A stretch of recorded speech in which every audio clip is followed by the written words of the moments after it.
असहायों सहायतार हाथ बढ़ाइला पुरीर अग्रणी संगठन मारुति सेना। जराजीर्ण अवस्था एक झुंपुड़ी घरे पड़ी रही जड़े महिला को उद्धार करने थैतान करने प्रतिश्रुतिबद्ध मारुति सेना।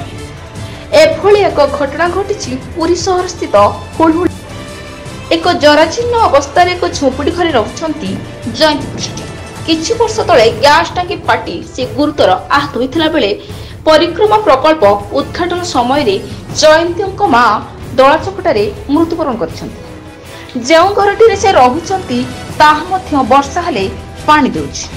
एही खबर मारुति सेना को मिलबा परे मारुति सेनार गोटे टीम जाई तांको पाखरे पहुंची मासिकिया किछि राशन सामग्री परिबा घर पई एक पाल जगाइबा सह किभली से आगो सरकारी सुविधा पाई परिबे मारुति सेनार पदाधिकारी माने आलोचना करछंती।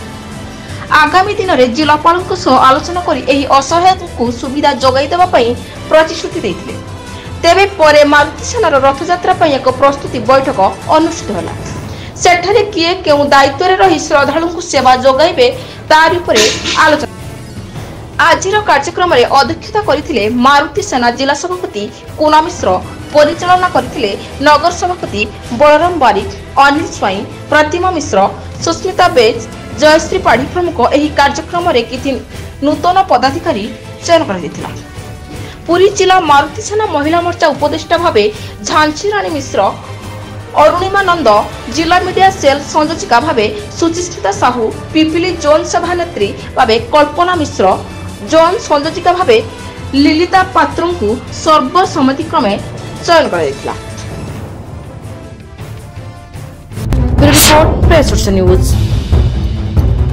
न्यूज को अपडेट पाई शेयर, लाइक, सब्सक्राइब करूँ। अधिक खबर पाई www.prayersourcenews.in सर्च करूँ। धन्यवाद।